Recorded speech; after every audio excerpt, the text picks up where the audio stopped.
क्योंकि बीच का कोई रास्ता नहीं। भगवान श्री कृष्ण से महाभारत में पूछा गया कि प्रभु, जो लोग न दुर्योधन की तरफ हैं न अर्जुन की तरफ हैं, तो उनको आप किस रूप में देखते हो? भगवान कृष्ण ने कहा, उनको मैं धर्म के विरोधी के रूप में देखता हूं।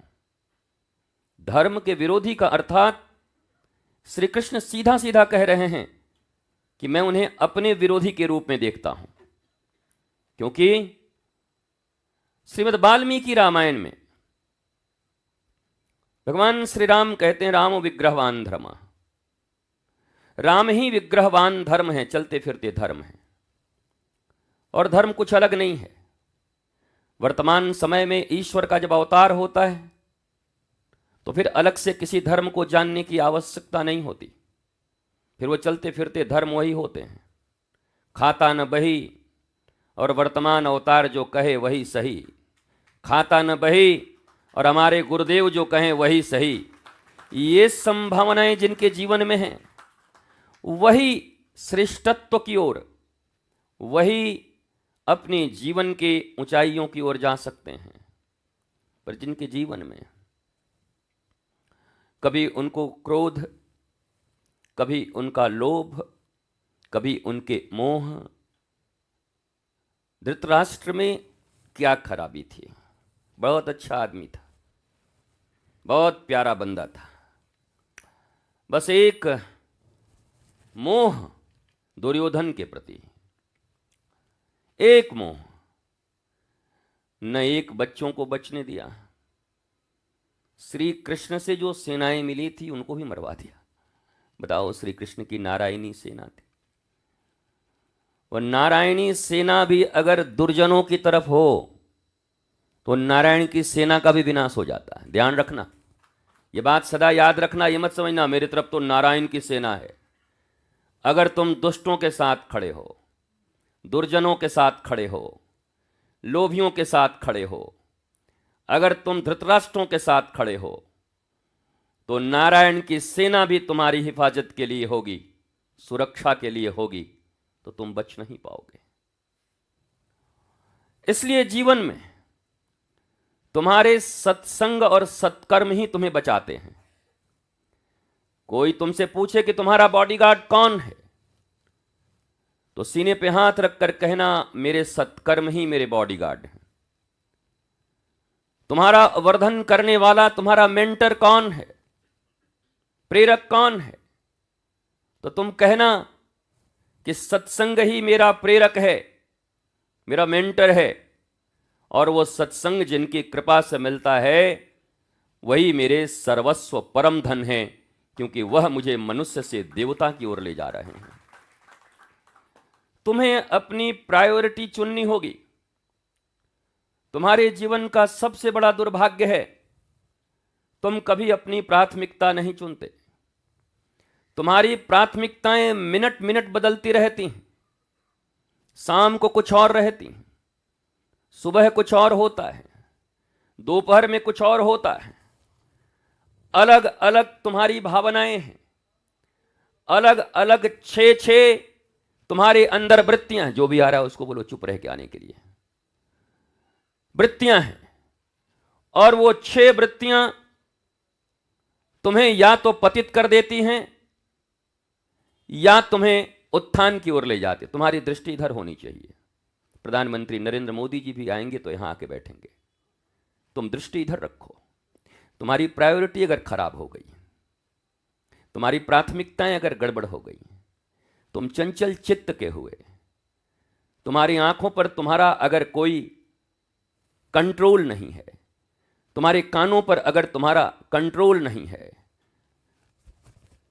और अगर तुम चित्त चंचल करके जी रहे हो, तो याद रखो परमात्मा भी तुम्हारे समक्ष खड़े होंगे तो तुम्हारा चंचल चित्त तुम्हें परमात्मा की तरफ नहीं जाने देगा, परमात्मा के विरोधियों की तरफ तुम्हें ले जाएगा।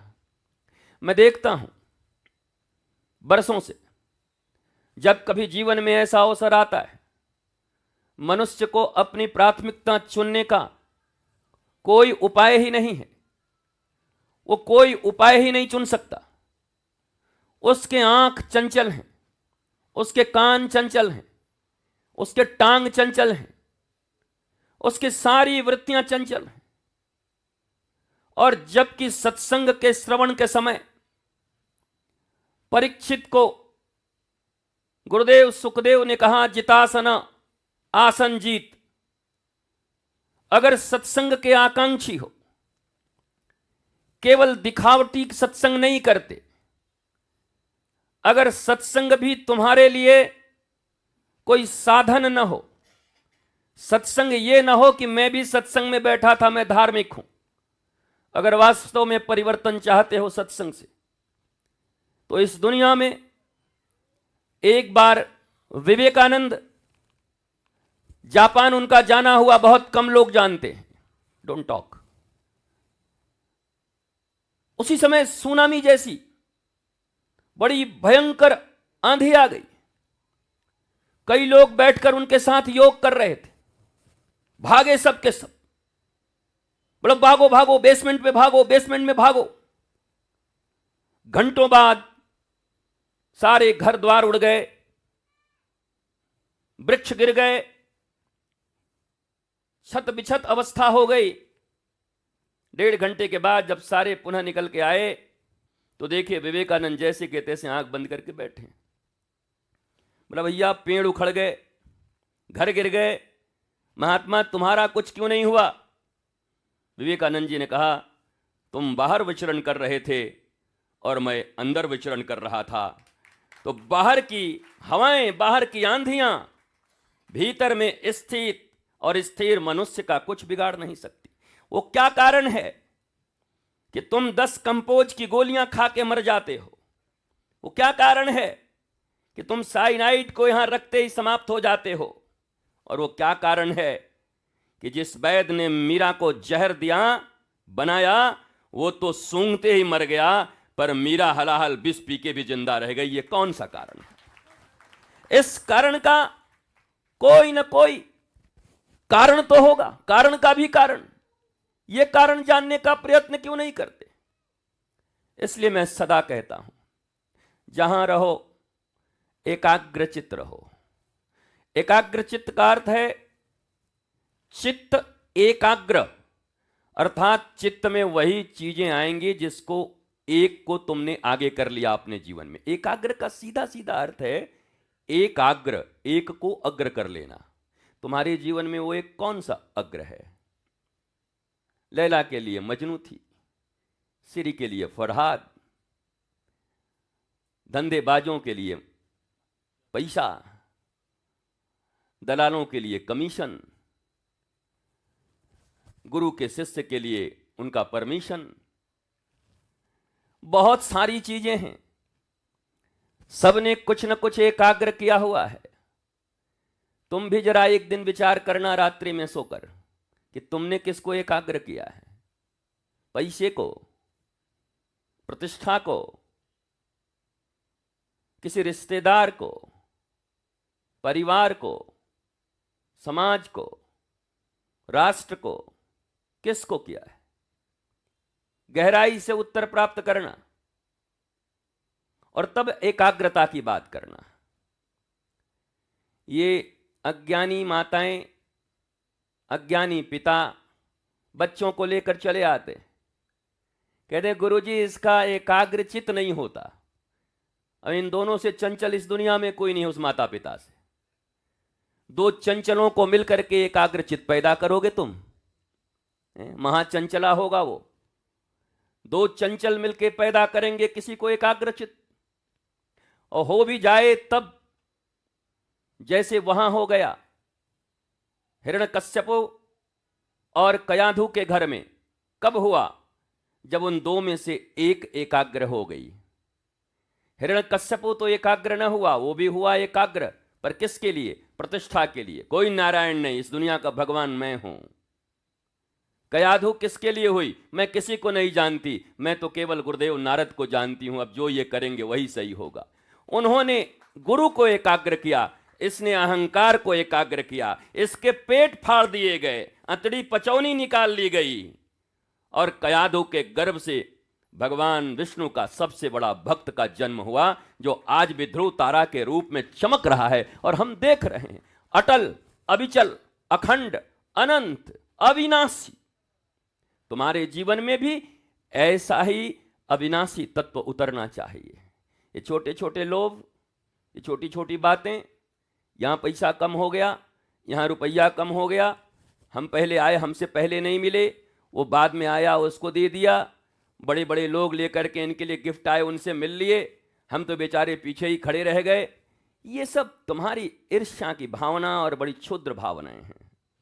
इन भावनाओं से कभी भी तुम गुरु तत्व को अपने भीतर में नहीं उतार पाओगे, क्योंकि जिस व्यक्ति के हृदय में केवल असंतोष है, जिस व्यक्ति के हृदय में केवल तुलनाएं हैं, वो व्यक्ति कभी भी न गुरु का न गोविंद का रसिक हो सकता है।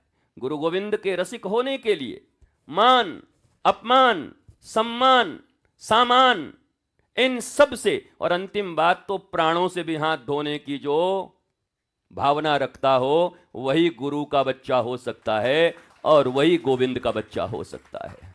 हम लोग मान नहीं छोड़ पाते, सम्मान नहीं छोड़ पाते, अपमान नहीं छोड़ पाते, प्राण कौन छोड़ेगा? प्राण ले लेंगे गुरु का, और कि हमको दिया नहीं है सम्मान, अच्छा ये बहुत बड़ा गुरु बन गया आजकल, पहले हम ही तो इसको बनाए थे, अब इसका मैं उपाय करता हूं। गुरु का उपाय कर रहे हैं लोग।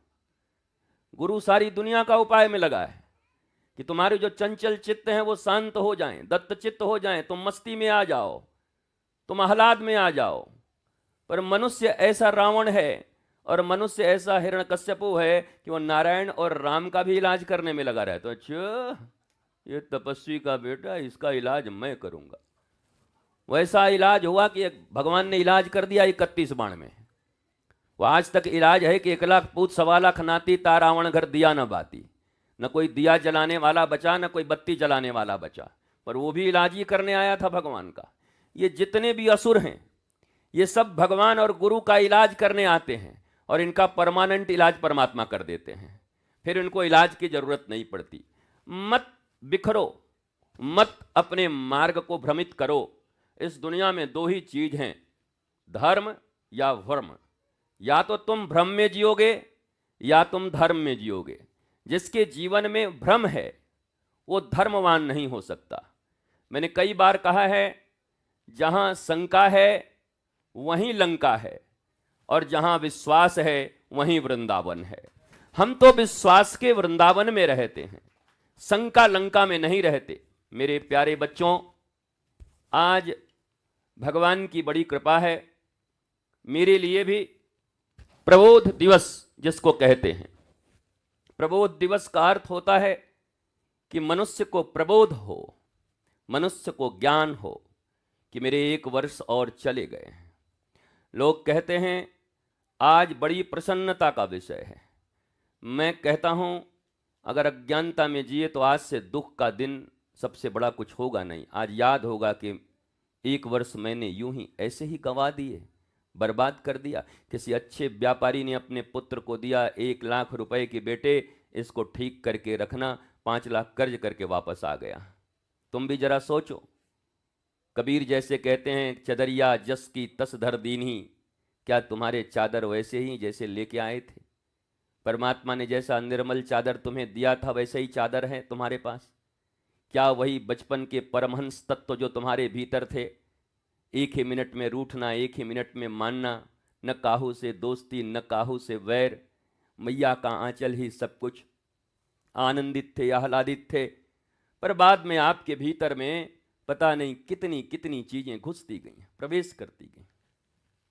मनुष्य का लोभ मनुष्य का पतन कराता है।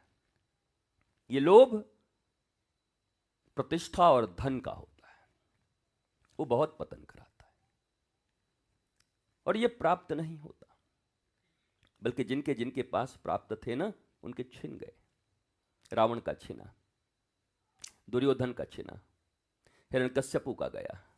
अगर पूरी हिस्ट्री देखो, चलो वो लोग तो पुराने हैं, जो तुम्हारी फिल्में बनती हैं, फिल्मों में देखो, अंतिम रील में खलनायक की ऐसी की तैसी हो जाती है। भले ही अमरीश पूरी पिक्चर में मोगाम्बो खुश हुआ, पर अंतिम रील में मोगाम्बो बड़ा दुखी हुआ। फिर जिंदगी उसकी दुखी हो गई, प्राण की दुखी हो गई।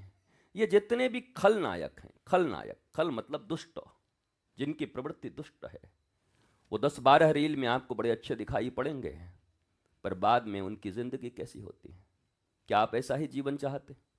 क्या अपने आने वाली संतानों को ऐसा ही जीवन देना चाहते हैं? आप अकेले नहीं हैं। अगर आप गृहस्थ हैं तो आपने संतानों को जन्म दिया है, और आपके संतानों पर सबसे बड़ा प्रभाव आपका पड़ेगा। मैं आज भी इस बात को मानता हूं कि अगर केवल गुरु भी चाहते प्रहलाद को बनाना तो प्रहलाद नहीं बनता, उसकी मैया ने चाहा इसलिए गुरुदेव ने बना दिया। अगर माँ नहीं चाहती तो गुरुदेव भगवान भी कुछ नहीं कर सकते थे। इसलिए तुम दोनों में से किसी न किसी को अपने संतान के लिए तो खड़ा होना होगा। स्वयं के जीवन को जैसे जी रहे हो, जितना रिपेयर कर सकते हो कर लो, जितना ठीक कर सकते हो कर लो, क्योंकि बूढ़े तोते राम राम नहीं बोला करते, उनके कंठ फूट जाते हैं, फिर भी प्रयत्न तो कर सकते हैं। और where there is will there is way, जहां चाह है वहीं राह है। उस चाह और राह, ये दोनों अगर तुम्हारे दिमाग में आ जाए कि चाह मेरी पक्की है, तो राह तुम्हारे लिए सदा खुला हुआ है। मैं आपसे विनम्र निवेदन करता हूं, आज के दिन में मुझे तो प्रबोध हो रहा है, मैं अपने किसी भी प्रबोध दिवस को बिना प्रबोध के नहीं जाने देता। ऐसा नहीं कि तुम्हारे भीड़ भड़क्के में और ऐसे वो करके, वो भीड़ भाड़ वाला मेरा एक अलग, मैंने कहा ना कि पहले शादी करना तो 2 कार्ड बनवाना, एक लाल कार्ड बनवाना और एक हाँ जो भी पीला बनवाना। लाल कार्ड उनको देना, उसमें लिख देना कि इस दिन ये विवाह उत्पन्न हुआ है, आप हमारे रिश्तेदार हैं, कार्ड देना जरूरी है, खबरदार आ मत जाना, तुम्हारा कपड़ा और मिठाई घर पहुंच जाएगा। हाँ शादी का तुम मत आ जाना महाराज, तुम्हारे जैसे राक्षस आ जाएं तो सब बिगड़ जाएगा यहाँ पर। बल्कि उन लोगों को देना जो संत स्वभाव के, संत प्रकृति के। रिश्तेदार किसे कहते हैं? कहते हैं खून का रिश्ता। किस खून का रिश्ता? मुझे जरा समझाओ, खून का रिश्ता क्या? खून का रिश्ता तुम्हारे खून में ऐसी कौन सी चीज है? काटेंगे तो सब में वही निकलेगा। हीमोग्लोबिन कम हो जाए किसी के खून का तो क्या खून का रिश्ता? कौन से खून का रिश्ता? खून का रिश्ता किसे? और अगर इन पिता और माता के कारण खून का रिश्ता कहते हो तो हम उस परम पिता की संतान हैं, हमारे कृष्ण और राधा माता पिता हैं, राम और सीता हैं, तो हम सहोदर भाई क्यों नहीं हैं? हम सगे भाई क्यों नहीं है? फिर हम सगे क्यों नहीं है? ये खून का रिश्ता क्यों नहीं है? भक्ति का रिश्ता खून का रिश्ता क्यों नहीं है? मुझे जरा कोई समझाए। या तो परम पिता कहना छोड़ दो, ढोंग करना छोड़ दो, सब परम पिता की मर्जी, सब अपने पिता की मर्जी चल रही है, कुछ परम पिता का भी चलने दो। तो परम है वो श्रेष्ठ हैं, तो वो खून का रिश्ता किसके साथ होता है? वो भगवान ने सिखा दिया, सबरी को कह दिया, सुनहु भामिनी एकई बाता, मानहु एक भगति करनाता। सुनहु भामिनी सबरी सबरी, सुनहु भामिनी मुरे कई बाता, मानहु एक भगति करनाता, मानहु एक भगति करनाता। और इतना तुम्हारे भीतर भी होना चाहिए। तुम्हारी संतान भी अगर भक्ति के पथ पर न हो तो तुम्हारे भीतर अगर उसे ठीक करने के साहस न हो, उन्हें सत्पथ पर लाने का तुम्हारे पास बल न हो, नैतिक बल न हो, या तो बिल्कुल असुर होता जा रहा हो, तो उसके बाद भी धृतराष्ट्र की तरह अगर दुर्योधन के प्रति मोह रखोगे तो एक भी नहीं बचेगा, कोई भी, तुम भी नहीं बचोगे। इसलिए या तो तुम्हारी बातों में सत्पथ पर चलना स्वीकार कर ले, तब तो तुम्हारा खून, और अगर वो सत्पथ पर नहीं चलता तो तुम्हारा खून नहीं हो सकता, क्योंकि तुम सत्पथ पर चलने को कहते हो और वो चलने को राजी नहीं है। उससे तो अच्छा तुम मुझसे पूछो, मेरा कौन सा खून है? यहां कौन है जो मेरे खून के रिश्ते यहां बैठे हुए, बताओ बताओ ना, कोई है खून का रिश्ता आसपास दिखाई पड़ता है? बीच में इधर उधर से एक दो अपना आ गए थे कहीं से, 2-4 महीने में हवा टाइट हो गई, निकल गए, सारा खून बह गया। जो खून लेके आए थे सारे खून में हीमोग्लोबिन कम हो गए, पीलिया हो गई, रास्ते पर निकले। खून लेके आए थे कि माल बहुत महाराज के पास है, सब हड़प लो। बताओ, इसके लिए खून हो? ये खून है तुम्हारा। ये दुष्प्रवृत्ति जिनके भीतर में भी है, वो सब के सब दुर्योधन और दुशासन हैं, और सब अपने परिवार और अपने पिता के लिए कालस स्वरूप हैं। बार बार विदुर कहता था, अरे महाराज, अब मैं आपको कैसे विश्वास दिलाऊं? ये जो खड़ा देख रहे हैं ना, जिसको आप दुर्योधन कह रहे हैं, महाराज साक्षात काल आया है हम सबको मारने के लिए, महाराज बचो। नहीं नहीं, अपना पुत्र है बेटे सुयोधन, वो कितना भी समझावे। वो धर्मराज थे। विदुर कौन है? धर्मराज। धर्मराज समझाता है कि पुत्र रूप में यह काल है, पर जो अंधा है, ज्ञानांध है, वो सदा कहता है नहीं नहीं, अपना है, एक दिन ठीक होगा। और क्या गलत कर रहा है दुर्योधन? वो बड़ा पुत्र है, उसी को मिलना चाहिए। सब गए, सब के सब, एक भी नहीं बचे, खत्म हो गए, बर्बाद हो गए। आप भी यही करते हैं। मित्र है तो मित्र का पक्ष ले लेते हैं। जरा पूछो तो मित्र है या तुम्हारा शत्रु है? बोला मित्र है। किस बात का मित्र है? बोला हम अपने गर्लफ्रेंड और बॉयफ्रेंड से मिलने जाते हैं तो वो किसी को नहीं बताती, मम्मी पापा को। ये मित्र है। इसके ऐसा शूर्पणखा दोबारा इस पृथ्वी पर कोई पैदा नहीं होगा, और इसके ऐसा मारीच कोई पैदा नहीं होगा। जो तुम कहीं और जा रहे हो, तुम बुरी संगति में जा रहे हो। बोला हम तो शराब भी पी के आ जाएं तो हमारा दोस्त ऐसा है कि मुंह में सौंफ ढकेल देता है, पापा को पता ही नहीं चलता, पेपरमिंट डाल देता है। वो तुम्हारा दोस्त है। उससे घटिया शत्रु इस पृथ्वी पर तुम्हारे लिए कोई नहीं होगा। यकीन मानो, पाकिस्तान का आदमी भी तुम्हारा उतना नहीं बिगाड़ेगा जितना ये तुम्हारा बिगाड़ देगा। ये चाइना वाले भी तुम्हारा उतना नहीं बिगाड़ेंगे जितना ये तुम्हारा बिगाड़ देंगे। पर इन्हें तुम मित्र कहते हो, इन्हें तुम फ्रेंड कहते हो, इन्हें तुम क्लोज फ्रेंड कहते हो। मित्र कोई नहीं हो सकता। बुद्ध से एक बार किसी ने पूछा था कि आप कहते हो सदमित्र चुनो, तो कौन है सदमित्र? बुद्ध ने कहा, घुमा फिरा के बात करने की मेरी आदत नहीं है।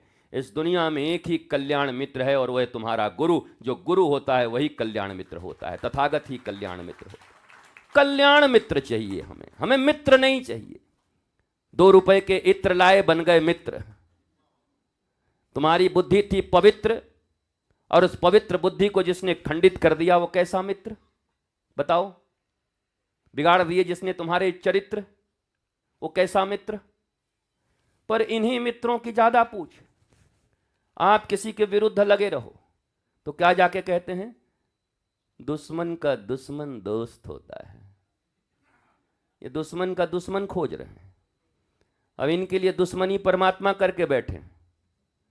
वो भी एक नया अवतार लेने को सोच रहे हैं, जैसे लिए थे हिरण्यकश्यपु के लिए। सोच रहे हैं कि आधा बाघ और आधा मनुष्य बन करके फाड़ूं इसको, खत्म करूं इसको। ये करने के लिए वो बैठे हैं।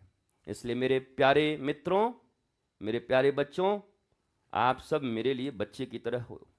आपकी उम्र 70 साल भी है तो भारत में केवल आयु को वृद्ध नहीं माना गया, हमारे शास्त्रों ने ज्ञान वृद्ध माना है।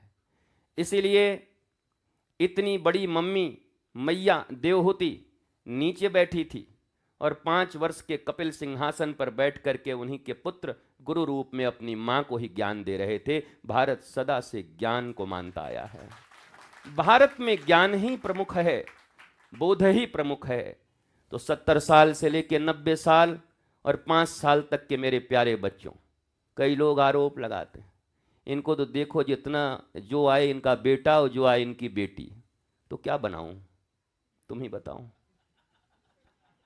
तुम कुछ नया कह दो तो बना लो, फिर हमें तो समझ नहीं आता इसके अलावा कुछ। पर इनके बेटे कितने हैं कुछ पता नहीं। तो तुम्हारी तरह हम दरिद्र थोड़ी हैं कि 2-4 में परेशान हो गए हैं। हमारे तो लाखों हैं, फिर भी हम आराम से हैं, आनंद में, मस्ती में। और हर बेटे के अपने कर्म ही उनके जीवन का निर्धारण करेंगे। जो श्रेष्ठ बेटा होगा, पुत्र होगा, आपने देखा होगा नाभाग, भाग ही नहीं दिया। भाइयों ने मिलके, वो बेचारा बाहर था और इधर संपत्ति का बंटवारा हो गया, तो इन्होंने बांट दिया बंटवारा। क्या बोला, आधी तेरी आधी उसकी आधी। और बोलो वो जो भाई वहाँ रह गया, बोलो उसको पिताजी को दे दो। बूढ़े पिताजी थे, बोला बाप उसके हिस्से में। तो नाम ही पड़ गया नाभाग, उनको नाभाग। पर पूरा हिस्ट्री पढ़ोगे तो जो भाग लिए थे वो भागम भाग हो गए, गोविंदा का पिक्चर हो गया उनका, वो टिके नहीं।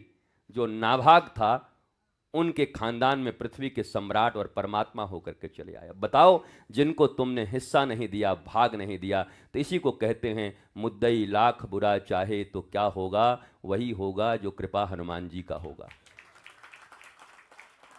हनुमान जी जो कृपा करेंगे वही होगा। मुद्दइयों के चाहने से क्या होगा, कुछ नहीं हो सकता। आप सतपथ पर चलते रहिए, सत्कर्म करते रहिए। और अंतिम बात कह के वाणी को विश्राम देता हूँ। आप यहाँ आए हैं तो यहाँ आए हैं इसीलिए आए हैं। यहाँ मैंने कहा है, ये किसी इवेंट की मुझे बहुत ज़्यादा चाहत नहीं होती। इवेंट करके छत्तीसगढ़ में आ गया हूँ। जो इवेंट करने वाले थे, इवेंट ही था, करके आ गया छत्तीसगढ़ में। अब ये सनातनी परंपरा जो इसी पौष मास में इस द्वादश त्रयोदश तिथि को, इसी तिथि में एक मैया ने अपने कुक्षी से किसी संतान को जन्म दिया, और वो संतान धीरे धीरे बढ़ते बढ़ते इधर उधर करते करते आज यहाँ पर वृंदावन धाम में आप सबों के बीच बैठ करके महाराज दिव्य भगवान श्री कृष्ण की धारा, रस धारा बहाने में अगर थोड़ी सी भी समर्थता है तो मैं दावे के साथ कह सकता हूँ कि पहला हिस्सा मेरी माँ का है। मेरी माँ ही मेरी गुरु है, पहली देव वही हैं देवता, उनकी कृपा से यहाँ बैठा हूँ। क्योंकि धर्म कार्य में, श्रेष्ठ कार्य में उन्होंने मुझे कभी नहीं रोका। वो जमाना था संदीप, जब 5 पैसे मिल जाते तो पॉकेट खर्च इतना बहुत लंबा चौड़ा माना जाता था, क्योंकि 1-1 पैसे के बिस्कुट मिलते थे और अच्छे खासे मिलते थे जी, हमने खुद खरीदे हैं। उस जमाने में मैं स्कूल से आ रहा था, मुझे याद है 3री या 4थी क्लास का विद्यार्थी होगा, मोहित सुन लो, वापस आता था। बहुत गरीब बस्ती है वो जगह है महाराज, एकदम गरीबों का, आज भी बहुत ज़्यादा आगे नहीं बढ़ा। तो लकड़ियाँ बेचते थे आदिवासी ला करके, वहाँ से जंगलों से काट काट के घरों में लकड़ियों पर ही भोजन बना करता था, प्रसाद। तो स्कूल हमारा 2.5 किलोमीटर दूर था। हम जब लौट के आते थे, एक जगह देखे बड़ी भीड़ लगी है, छोटे से बच्चे थे, बस्ता तो था नहीं, बस्ता क्या, वो जूट वाला बोड़ा और स्लेट, यही था अपना बस्ता, वो लेकर के चले गए। और एक हाथ में महाराज पैंट भी ढीला था, एक हाथ से बस्ता, एक हाथ से पैंट। पहले के बच्चे बड़े बिजी रहते थे, उनके दोनों हाथ लगे रहते थे। आज के जैसा नहीं कि पैंट उनको ठीक ठाक मिलता था, बड़े भैया का पैंट मिल जाता था, पिताजी का पैंट सिल के माँ दे देती थी, तो थोड़ा बहुत ढीला हो ही जाता था। तो एक हाथ में पैंट, एक हाथ में बस्ता। जा कर के देखा वहाँ पर तो एक बड़ी बुढ़िया माई बहुत रो रही है। तो हमें इतना समझ नहीं आता, बस लोगों की बात से ये समझ में आया कि लकड़ी बेच करके ये जा रही थी। आज इस लकड़ी की कीमत इनको 35 पैसे मिले थे, और बहुत भार होता था, लंबा ऐसे लकड़ी, 35 पैसे मिले थे। तो मैं सुना, बहुत रोती थी, बहुत रोती थी। मैं एक सांस से दौड़ा हुआ घर गया अपनी माँ के पास, उसके आंचल को पकड़ा, बोला मम्मी मम्मी मुझे 50 पैसे दे दे। तो पागल हो गया कि 50 पैसे, अठन्नी बहुत बड़ी बात थी। सही मैया, बोले तू तो मुझ पर विश्वास करती है, मैया दे दे मैया। तो करेगा क्या, बोला मैया करके आके तब बताऊंगा। तो मैं, मैया ने निकाला हड़बड़ में और 70 पैसे मुझे दे दिए। 70 पैसे लेकर के फिर 2 किलोमीटर दौड़ा, तब भी भीड़ लगी हुई थी, सैकड़ों लोग थे, बड़े बड़े बाबू भी आ जा रहे थे। आहा, कैसा दिन आ गया है, बड़ा खराब। पर कोई ससुरा कुछ करने को राजी नहीं था। ये छोटा सा बालक जा करके उसके आंचल में 70 पैसे रख करके बोला मैया इसको तू ले जा, जा चली जा। सो उसने मुझे आशीर्वाद दिया। लौट कर जब मैं आया तो माँ ने पूछा क्या किया, और माँ को मैंने जब बताया तो माँ बड़ी प्रसन्न हुई, हृदय से लगा लिया और कहा मुझे तुझ पर विश्वास था, इसीलिए बिना पूछे तुझे जितना भी मांगता मैं तुझे दे देती हूँ। उन माँ के विश्वास से मैं ऐसा बना। पर विश्वास मैंने भी बनाया होगा तब ना। मैं घटिया कर्म नहीं करता होऊंगा। माँ को पता था कि इसके हृदय में पैसे की अगर आवश्यकता है तो ये बाकी तो कुछ करेगा नहीं, कुछ ना कुछ अवश्य कार्य करेगा। ये भावनाएं आपको महान बनाती हैं। और माता पिता जब इसका एक मलखान सिंह डाकू की माँ जब स्कूल से लेकर के आया पेंसिल, तो लड़ाई नहीं की।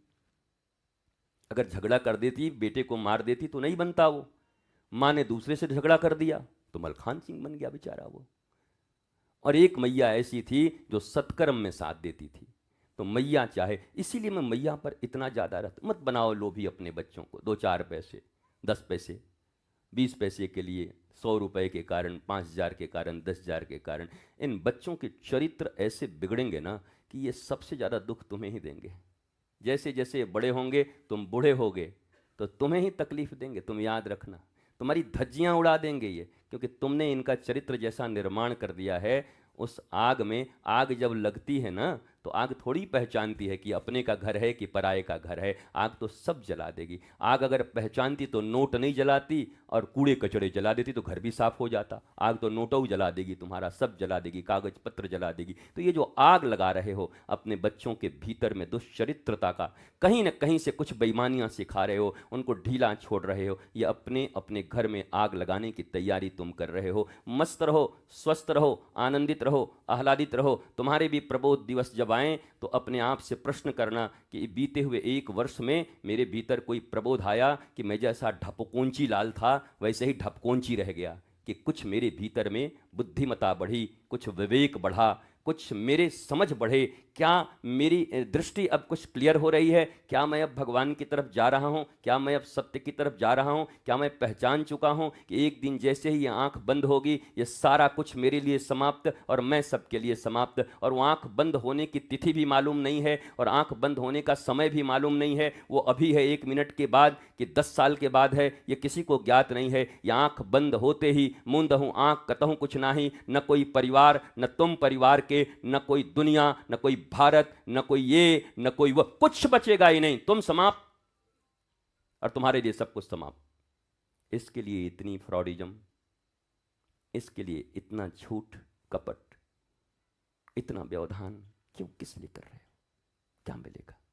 सहजता से जियो, सरलता से जियो, एकदम सहज रहो, सरल रहो, रोटियां खाओ, मस्त रहो, देश निर्माण में लगे रहो, मिलो जुलो, गले में मत दिखाओ एक दूसरे को। वो ऐसे तो गुर्र गुर्र एक दूसरे को दिखाते रहते हैं। गुरु भाइयों में भी आपस में नहीं बनता। एक गुरु भाई दूसरे गुरु भाई को ऐसे देखता है जैसे कि अभी आ जाओ तो बता ही दूं। गुरु भाई हो, प्रेम होना चाहिए, सत्संगी हो, प्रेम होना चाहिए। और मजे की बात है कि सब श्रेष्ठ समझते हैं अपने आप को। वो मुश्किल है, सब श्रेष्ठ समझते हैं, बाकी सबको भिखारी समझते हैं। नहीं, ऐसा नहीं करना है। आप स्वयं को बनाओ, धीरे धीरे धीरे धीरे धीरे धीरे धीरे धीरे। आपके कर्म बताएं कि आप क्या हो। मुख से कुछ नहीं, मुंह कुछ नहीं बता सकता। मुंह से क्या बोलोगे, कितना बोलोगे, कोई कुछ नहीं सुनने वाला। कर्म बताएंगे तुम्हारे। दुर्योधन अपने आप को कभी गलत बताया, कर्ण कभी गलत बताया अपने आप को, भीष्म पितामह अपने आप को गलत बताए, गुरु द्रोणाचार्य अपने आप को गलत बताए, पर इतिहास ने गलत साबित कर दिया कि नहीं? उनके कर्मों ने गलत साबित कर दिया कि नहीं उनको? तुम इतना बोलते क्यों, किस लिए? तुम्हारे कर्म ठीक हो, सही हो, छोटी मोटी चीज़ों के लिए, लोभ के लिए, ईर्ष्या के लिए, और ये जो एक शोबाजी है उसको भी खत्म कर दो। किसको दिखा रहे हो? भक्ति दर्शन का विषय है, प्रदर्शन का नहीं है। किसको दिखाते हो, क्या दिखाते हो? तुम्हारे भीतर समर्पण का भाव होना चाहिए, दिखाने का भाव नहीं होना चाहिए। ये दिखाने का भाव तुम्हें एक दिन मिटा देगा, नाश कर देगा तुम्हारे। ज़्यादातर लोग इसी में बर्बाद हो जाते हैं। तो आप सबको प्रणाम करता हूँ, नमन करता हूँ, वंदन करता हूँ।